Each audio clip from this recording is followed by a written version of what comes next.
Hello everyone, मैं हूँ किरण शाहपुरी और ये है आप लोगों के लिए 2025 की ईयरली रीडिंग।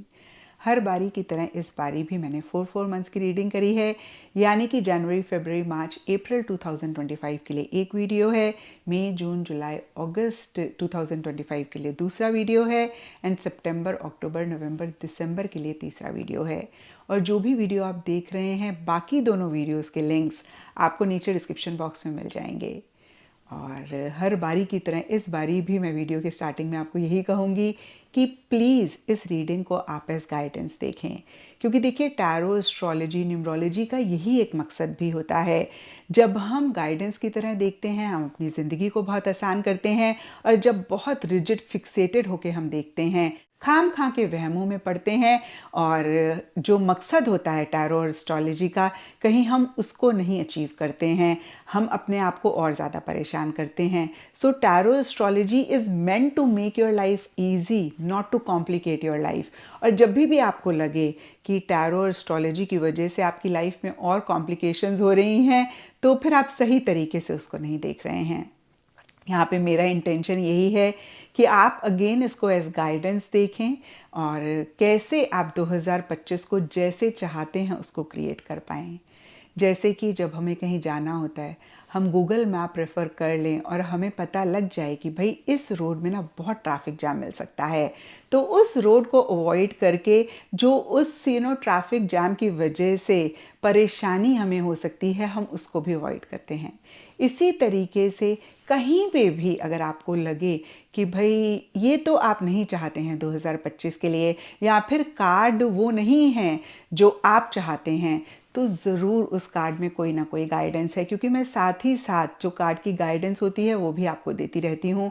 आपने उस गाइडेंस को लेना है और कैसे उस टाइम पीरियड को आप बेहतर कर सकते हैं, कैसे उस इशू को आप अवॉइड कर सकते हैं, आपने उस पे ही फोकस करना है। जैसे कि गूगल मैप रेफ़र करके हम ट्रैफिक जैम को अवॉइड करते हैं, जो रास्ते में इश्यूज़ होते हैं हम उसको अवॉइड करते हैं।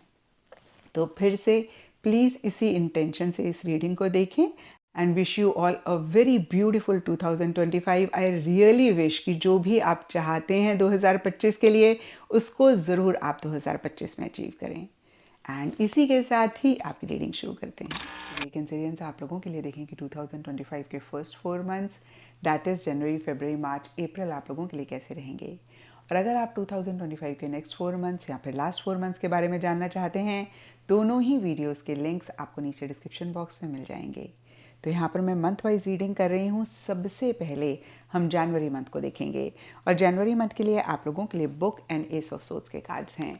एस ऑफ सोर्ड्स का कार्ड जहाँ एक तरफ छोटे मोटे चैलेंजेस की बात करता है, वहीं दूसरी तरफ विक्ट्री की भी बात करता है। आई डोंट नो इस कार्ड को आप कितना देख पा रहे हैं। सोर्ड के ऊपर क्राउन है, और फिर से मैं कहूँगी क्राउन विक्ट्री को रिप्रेजेंट करता है, लेकिन विक्ट्री हमें तभी मिलती है जब हम फाइट करते हैं।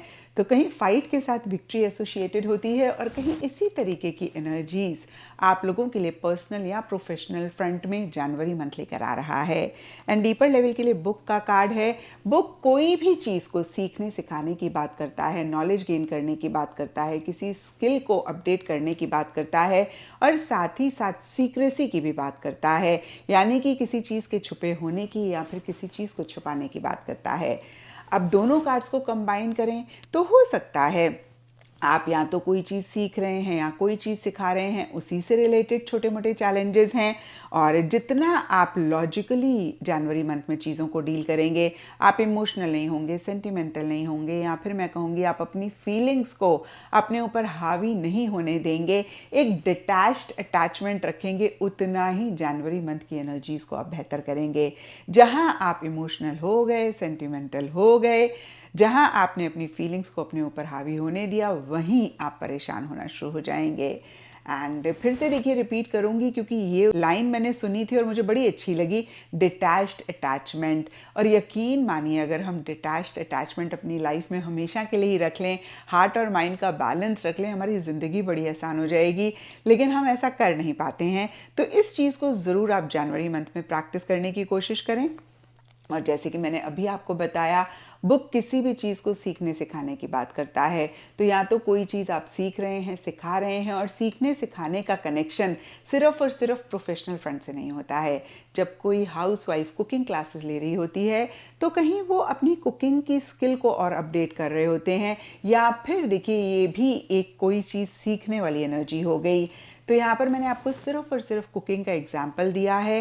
कहने का मतलब यही है कि कोई भी चीज़ या तो आप सीख रहे हैं, सिखाना चाह रहे हैं, किसी भी तरीके की नॉलेज ले रहे हैं, या फिर किसी भी तरीके की नॉलेज दे रहे हैं, और कहीं कोई इन्फॉर्मेशन भी हो सकता है इस टाइम पीरियड पे, या तो आपको मिल रही है या फिर आप जानना चाह रहे हैं।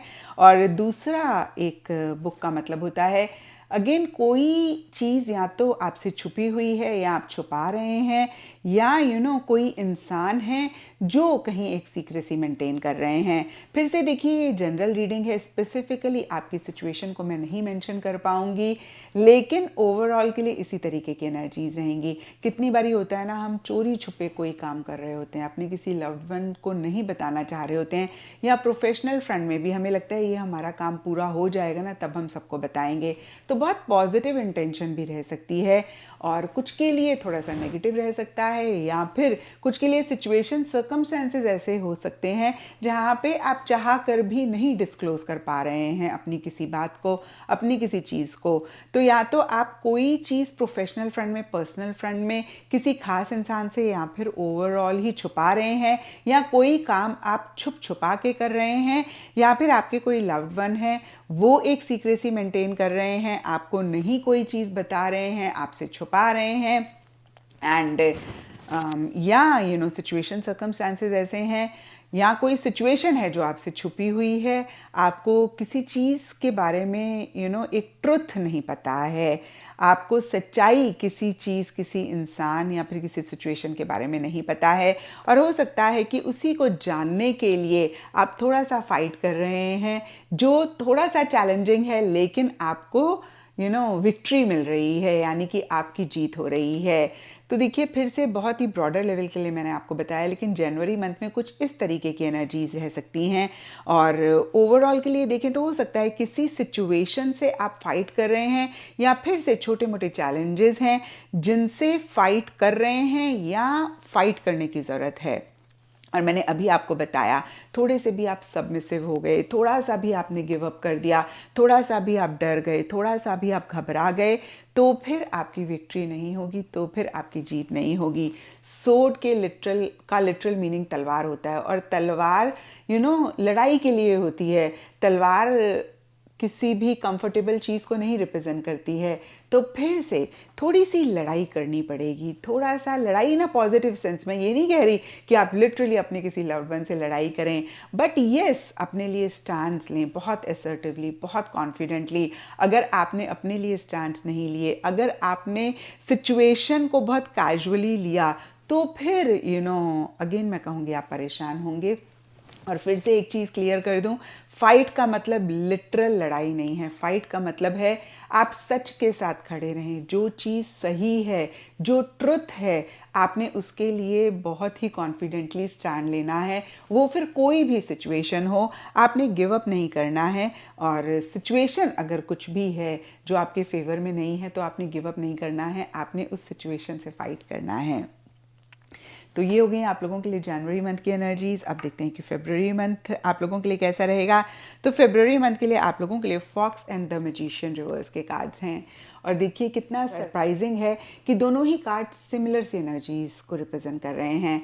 मैंने अलग से राइडर वाइट के कार्ड्स को शफल करके फरवरी मंथ के लिए कार्ड निकाला, और लेनॉर्मैंड को भी मैंने अलग से शफल किया, और दोनों ही कार्ड्स एक के ऊपर एक हैं, और दोनों ही कार्ड्स कहीं मैनिपुलेशन, डिप्लोमेटिकली चीज़ों को डील करने की बात करते हैं, कहीं एक कनिंग वाली एनर्जीज़ की बात करते हैं, किसी लेवल पे चीटिंग की भी बात करते हैं।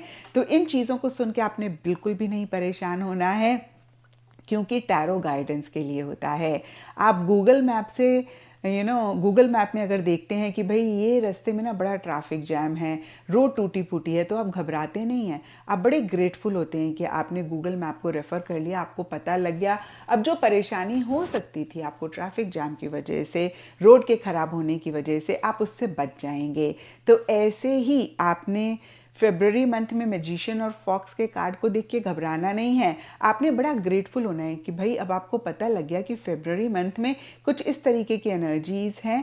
और सिंपली अगर आप सतर्क रहेंगे, अलर्ट रहेंगे, अवेयर रहेंगे, तो इसको आप अवॉइड कर देंगे, या फिर इसी एनर्जी की वजह से जो भी इश्यूज मसले हो सकते हैं, जो भी प्रॉब्लम हो सकती है, आप उसको अवॉइड कर देंगे।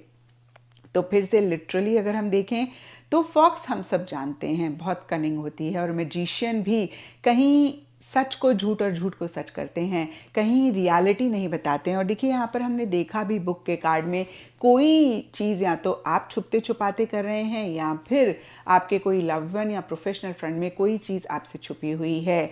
और कहीं मैजिशियन भी जो सच होता है उसको नहीं दिखाता है, या फिर से मैं कहूँगी सच को झूठ, झूठ को सच करता है। तो इसी का ही एक्सटेंशन कहीं फेब्रुअरी मंथ में हो सकता है। तो इस हिसाब से देखें, आप जनवरी मंथ से ही थोड़े से कॉशियस, थोड़े से कॉन्शियस, थोड़े से अवेयर रहें, क्योंकि फेब्रुअरी मंथ में कुछ चीज़ें फिर से मैं कहूँगी आपको क्लियरली नहीं दिख रही हैं, या फिर जो हैं वो नहीं दिख रही हैं। फिर से मैजिशियन जो सच है उसको मैनिपुलेट कर रहा होता है। तो या तो कोई इंसान है आपके प्रोफेशनल पर्सनल फ्रेंड में जो आपको थोड़ा सा मैनिपुलेट कर रहे हैं, डिप्लोमेटिकली आपसे डील कर रहे हैं, या फिर सिचुएशन ऐसी है जिसमें आप रियलिटी को नहीं देख पा रहे हैं। एंड दूसरा मैसेज इन कार्ड्स का होता है कि अगर फेब्रवरी मंथ में आपने सिंप्लिसिटी के साथ, सादगी के साथ, बहुत ही इनोसेंस के साथ चीज़ों को डील किया, तो फिर आप बेवकूफ़ बन सकते हैं। अब मैं ये नहीं कह रही हूँ कि आप कुछ भी गलत इंटेंशंस के साथ करें, लेकिन खुद को सेफ गार्ड ज़रूर करें। थोड़ा सा एक लॉजिकल माइंड को एक्टिव रखें। सिर्फ दिल से, सिर्फ इमोशन से, सिर्फ फीलिंग से आप चीज़ों को ना डील करें। तो दोनों ही मंथ्स में इस तरीके की एनर्जीज रहेंगी जहाँ पे फिर से मैं कहूँगी आपने अपनी इमोशंस, फीलिंग्स, प्यार, मोहब्बत और सेंटिमेंट्स को अपने ऊपर हावी होने दिया, तो आप परेशान होंगे। इनफैक्ट मैं कहूँगी आप परेशान भी नहीं होंगे, आप बेवकूफ़ बन जाएंगे। लेकिन अगर आपने हार्ट और माइंड का बैलेंस रखा, इनोसेंस रखें, बहुत अच्छी बात है, लेकिन इनोसेंस के साथ एक बेवकूफ़ी वाली एनर्जीज ना हो। व्हेन आई से बेवकूफ़ी मतलब बहुत सादगी के साथ चीज़ों को डील ना करें। आप अगेन मैं कहूँगी कि लॉजिकली भी चीज़ों को डील करें, लॉजिकली भी चीज़ों को देखने की और समझने की कोशिश करें, इनोसेंस के साथ साथ। एंड यस, थोड़ा सा डिप्लोमेटिकली चीज़ों को डील करने की ज़रूरत है, थोड़ा सा मैनिपुलेटिव होके इन अ वेरी पॉजिटिव वे अपने इंटेंशंस, मोटिव्स आप बहुत ही अच्छे रखें, और इसी पॉजिटिव इंटेंशन के साथ, पॉजिटिव मोटिव के साथ थोड़ा सा चीज़ों को मैनिपुलेट अगर करने की ज़रूरत पड़े तो उसमें आप ना हेजिटेट करें, उसमें ना आप हिचकिचाएं। एंड अब देखते हैं कि मार्च मंथ कैसा रहेगा। तो मार्च मंथ के लिए आप लोगों के लिए clouds and two of wands reverse के कार्ड्स हैं। अब टू ऑफ वॉन्ड्स का कार्ड नेक्स्ट लेवल पे चीज़ों को लेकर जाने की बात करता है, नेक्स्ट स्टेप्स प्लान करने की बात करता है, जो भी कर रहे हैं उससे अगेन आगे बढ़ने की बात करता है, ग्रोथ की बात करता है, प्रोग्रेस की बात करता है, एंथुजियाज्म, एक्साइटमेंट की बात करता है। क्योंकि आप लोगों के लिए ये कार्ड रिवर्स है, और देखिए इस बारी ना मैंने रिवर्स कार्ड्स निकाले ही नहीं है, जो खुद से अपने आप रिवर्स आ गए उनको मैंने वैसे ही रीड किया है। और आप लोगों के लिए कहीं थोड़े से रिवर्स कार्ड आए हैं कैंसेरियंस, और इससे अगेन आपने परेशान नहीं होना। रिवर्स कार्ड सिर्फ और सिर्फ आपको गाइडेंस दे रहा होता है कि शायद आप जिस तरीके से चीज़ों को डील कर रहे हैं वो उतना ठीक नहीं है, आपने अपना नज़रिया बदल के थोड़ा सा चीज़ों को समझना है कि भाई आप जिस तरीके से डील कर रहे हैं अगेन वो ठीक है या नहीं है। और यहाँ पर टू ऑफ वॉन्ड्स रिवर्स का कार्ड कहता है कि शायद चीज़ों को लेकर, सिचुएशन को लेकर आप उतने कॉन्फिडेंट नहीं हो पा रहे हैं। और नीचे क्लाउड्स का कार्ड भी इसी चीज़ को कंफर्म करता है, कन्फ्यूजन है। कन्फ्यूजन कब होती है? जब हम क्लियर नहीं होते हैं, जब हम कॉन्फिडेंट नहीं होते हैं, जब हम श्योर नहीं होते हैं। तो कहीं अगर हम अदरवाइज़ देखें तो मार्च मंथ में चीज़ों को नेक्स्ट लेवल पर लेकर जाने की ज़रूरत है और आप कहीं नहीं उस तरीके के एक्शन इनिशिएटिव्स ले रहे हैं या फिर ले पा रहे हैं। और अगर आपने इस टाइम पीरियड पे एक्शन इनिशिएटिव्स नहीं लिए तो फिर आप थोड़ा-सा परेशान हो सकते हैं। तो यहाँ पर मैं आपको यही कहूँगी कि मार्च मंथ में बहुत इम्पॉर्टेंट रहेगा। आप बहुत ही क्लैरिटी के साथ चीज़ों को डील करें। इनफैक्ट देखिए, मुझे लगता है पूरे ही इन 4 मंथ्स में जितना आप प्रैक्टिकल रियलिस्टिक होकर चीज़ों को डील करते हैं, जितना आप लॉजिकली चीज़ों को डील करते हैं, जितना आप हार्ट और माइंड का बैलेंस रखते हैं, उतना इन 4 मंथ्स को बहुत बेहतर करेंगे। और जितना अगेन आप इमोशनल सेंटिमेंटल हो जाते हैं, इन एनर्जीज़ को अपने ऊपर हावी होने देते हैं, आप थोड़ा-सा परेशान हो सकते हैं। क्योंकि इन्हीं एनर्जीज़ को अगर आपने अपने ऊपर हावी होने दिया तो आप नेक्स्ट स्टेप्स नहीं ले पाएँगे, नेक्स्ट लेवल पर चीज़ों को नहीं लेकर जा पाएँगे, आप आगे नहीं बढ़ पाएँगे। और फिर से देखिए, मार्च मंथ की एनर्जीज़ देखें तो क्लाउड्स का कार्ड कहता है कन्फ्यूजन है, क्लैरिटी नहीं है, एक फ़ियर है, एक इनसिक्योरिटी है, समझ में नहीं आ रहा क्या करें, समझ में नहीं आ रहा क्या डायरेक्शन लें। तो ये सिचुएशन या फिर ये एनर्जीज़ हम सबकी ही लाइफ में कभी-कभी आती हैं। इन एनर्जीज़ के बगैर ज़िंदगी पॉसिबल नहीं है। दुनिया में एक भी इंसान ऐसा नहीं है जो कभी भी किसी चीज़ को लेकर कंफ्यूज ना हो। तो इसको सुन के आपने परेशान नहीं होना, बल्कि आपने पहले से ही खुद को बोलना है, अच्छा ये चीज़ हो सकती है, ऐसा मेरी एक बिहेवियर हो सकता है। तो मैंने अभी से ही यानी कि 2025 के स्टार्टिंग में ही बहुत क्लैरिटी के साथ हर चीज़ को डील करना है। और किसी भी चीज़ को लेकर कन्फ्यूजन हो रही है तो मैंने तुरंत उसको रिजॉल्व करना है। क्योंकि कितनी बारी क्या होता है ना, हल्की फुल्की कन्फ्यूजन हो रही रहती है तो हम बड़ी लाइटली उस चीज़ को लेते हैं। और इंग्लिश में एक कहावत है ना, अ स्टिच इन टाइम सेव्स 9। और उस टाइम तो हम इग्नोर कर देते हैं, फिर बाद में जब वो चीज़ इतनी बड़ी हो जाती है कि हम इग्नोर नहीं कर पाते हैं तो फिर हम परेशान होते हैं। तो 2025 की स्टार्टिंग में ही अगेन छोटी मोटी भी कन्फ्यूजन हो, आपने तुरंत उसको रिजॉल्व करना है। और मार्च मंथ के लिए तो खासकर जितनी क्लैरिटी रखेंगे उतना ठीक रहेगा, नहीं तो फिर थोड़ा सा आप इमोशनली भी लो फील कर सकते हैं। और चीज़ों को नेक्स्ट लेवल पर लेकर जाएं मार्च मंथ में। आप नेक्स्ट स्टेप्स प्लान करें। आप लिटरली अगर मैं कहूँ तो घर से बाहर निकलें, यानी कि जो कर रहे हैं, जो हो रहा है उसी तक ही सीमित ना रहें, आगे बढ़ने पे, ग्रोथ प्रोग्रेस पे फोकस करें। क्योंकि देखिए, 2 ऑफ वांड्स का कार्ड इन्हीं सब चीज़ों से रिलेटेड बहुत अच्छी अपॉर्चुनिटीज़ मिलने की बात करता है। This is a very positive card. ये अच्छी खबर, अच्छी न्यूज़ भी मिलने की बात करता है, फिर से अच्छी अपॉर्चुनिटीज़ की बात करता है, एंथुजियाज्म, एक्साइटमेंट की बात करता है। कहीं आउट ऑफ द कंट्री से रिलेटेड भी किसी चीज़ के या फिर किसी एक्टिविटी के होने की बात करता है। क्योंकि रिवर्स है तो कहीं ये सब चीज़ें हो सकती हैं, लेकिन शायद आप उतने कॉन्फिडेंट नहीं हो रहे हैं या फिर उतने कॉन्फिडेंटली एक्शन इनिशिएटिव्स नहीं ले रहे हैं, और इसलिए आप ये अच्छी अपॉर्चुनिटी को मिस कर सकते हैं। तो प्लीज़ इस रीडिंग से गाइडेंस ले। क्योंकि मैं जब कार्ड्स निकाल रही होती हूँ, मेरा इंटेंशन यही होता है कि जो आप चाहते हैं 2025 के लिए या फिर जिस भी साल के लिए मैं निकाल रही होती हूँ, आप उसको अचीव कर पाएँ। और अगर आप इसी इंटेंशन से इस रीडिंग को देखेंगे तो डेफिनेटली मार्च मंथ को आप बहुत अमेजिंग, बहुत अच्छा कर पाएंगे। और अगर आपने गाइडेंस नहीं ली तो फिर आपको थोड़ा अफसोस हो सकता है, भाई अच्छी अपॉर्चुनिटी मिली थी, आप बहुत कुछ अचीव कर सकते थे, आपने नहीं किया। अब देखते हैं अप्रैल मंथ कैसा रहेगा। तो अप्रैल मंथ के लिए coffin and king of pentacles reverse के कार्ड्स हैं। और ये कार्ड्स कहते हैं कि किसी भी लेवल पे किसी भी तरीके की एंडिंग बिगनिंग हो रही है। क्योंकि देखिए, पीछे हमने देखा थोड़ा सा एक मैनिपुलेशन वाली एनर्जीज थी या फिर थोड़ा सा कन्फ्यूजन था। तो कहीं अप्रैल मंथ में कॉफिन का कार्ड सिंपली कह सकता है कि ये कन्फ्यूजन ख़त्म हो रही है। ये एक जो इश्यूज़, मसले हमने देखे छोटे मोटे चल रहे थे, वो ख़त्म हो रहे हैं। और इस हिसाब से देखें तो अप्रैल मंथ अच्छा जाता हुआ दिख रहा है, जहाँ पे अगेन मैं कहूँगी एंडिंग बिगनिंग हो रही है। और जो चीज़ें आपको सर्व नहीं कर रही थी वो एंड हो रही हैं, और नई चीज़ें आपकी लाइफ में आना चाह रहे हैं। और यहाँ पर देखिए, जितना आप एक्सेप्टेंस में रहेंगे इसी चीज़ के, यानी कि जितना आप लेटिंग गो वाली एनर्जीज़ में रहेंगे, खासकर जो चीज़ें आपको सर्व नहीं कर रही हैं, और फिर से मैं कहूँगी आप सरेंडर मोड में रहेंगे, इस एक्सेप्टेंस में रहेंगे, उतना आप के लिए अप्रैल मंथ अच्छा जाएगा। जहाँ पे भी आप थोड़े से क्लिंगी हो गए, क्योंकि पुरानी चीज़ें ना जितना भी हमें सर्व नहीं कर रही हों, हमारा उनके साथ कंफर्ट जोन होता है, अटैचमेंट होती है और हम उनको नहीं लेट गो कर पाते हैं और इसी वजह से हम परेशान होते हैं, इसी वजह से हम विशियस सर्कल में घूमते रहते हैं। तो फिर से आपने जो चीज़ें आपको सर्व नहीं कर रही हैं वो लेट गो तो हो ही रही हैं, एंड तो हो ही रही हैं, लेकिन अगर आप स्मूथली इनको एंड होने देंगे, लेटिंग गो वाली एनर्जीज में रहेंगे, तो बहुत अच्छे से आप इस ट्रांजिशन में चीज़ों को डील कर पाएंगे। एंड सरफेस लेवल के लिए किंग ऑफ पेंटिकल्स रिवर्स का कार्ड कहता है मनी पैसे को लेकर थोड़ा सा आप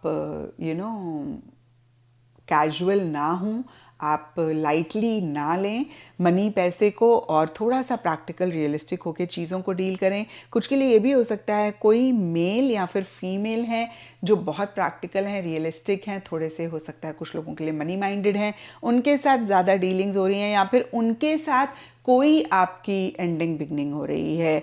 और मनी पैसे से रिलेटेड छोटे मोटे माइनर इश्यूज रह सकते हैं और फिर से मैं कहूँगी अगर आप पहले से ही देख रहे हैं तो आप इस सिचुएशन को अवॉइड कर सकते हैं। और पूरे ही इन 4 मंथ्स की रीडिंग में हमने ब्रॉडर लेवल के लिए यही देखा कि आप जितना क्लैरिटी रखेंगे उतना चीज़ों को बेहतर करेंगे। और अगर आप फिर से मैं कहूँगी क्लैरिटी रखेंगे, आप थोड़ा सा लॉजिकली चीज़ों को डील करेंगे, तो अप्रैल मंथ में इनफैक्ट आप बहुत ज़्यादा मनी पैसे से रिलेटेड चीज़ों को बेहतर कर पाएंगे। यानी कि इस टाइम पीरियड में आपको मनी पैसे से रिलेटेड, मटेरियलिस्टिक टैंजिबल चीज़ों से रिलेटेड कोई भी गेन, कोई भी फ़ायदा भी हो सकता है। तो अप्रैल मंथ भी अच्छा जा सकता है, especially with regards to money, materialistic tangible चीज़ें। अगर आप जो भी कार्ड्स आपको गाइडेंस दे रहे हैं उसको फॉलो करेंगे और अगर आप नहीं गाइडेंस को फॉलो करेंगे तो फिर अप्रैल मंथ में मनी पैसे से रिलेटेड छोटे मोटे इश्यूज रहेंगे या फिर जो भी मटेरियलिस्टिक टैंजिबल चीज़ें हैं आप उनको उस तरीके से नहीं इंजॉय कर पाएंगे जिस तरीके से आप कर सकते हैं। तो ये था कैंसेरियंस आप लोगों के लिए 2025 के फर्स्ट 4 मंथ्स। एंड ये 4 मंथ्स ज़्यादा एक गाइडेंस के तरीके से हैं, यानी कि ये बहुत बेहतर हो सकते हैं क्योंकि magician is a very positive card, 2 of pentacles, king of pentacles, all these cards are very very positive. लेकिन क्योंकि ये रिवर्स हैं तो अगर आप जो गाइडेंस आपको कार्ड दे रहे हैं उसको अप्लाई करेंगे तो इनकी एनर्जीज़ को आप इन 4 मंथ्स में लाएंगे। ये 4 मंथ्स आप लोगों के लिए बहुत बेहतर रहेंगे। लेकिन अगर आप गाइडेंस को नहीं फॉलो करेंगे तो फिर ये 4 मंथ्स आपके मिक्स से रहेंगे। और आगे हम देखेंगे कि बाकी का 2025 आप लोगों के लिए कैसा रहेगा। दोनों ही वीडियोस का लिंक आपको नीचे डिस्क्रिप्शन बॉक्स में मिल जाएगा।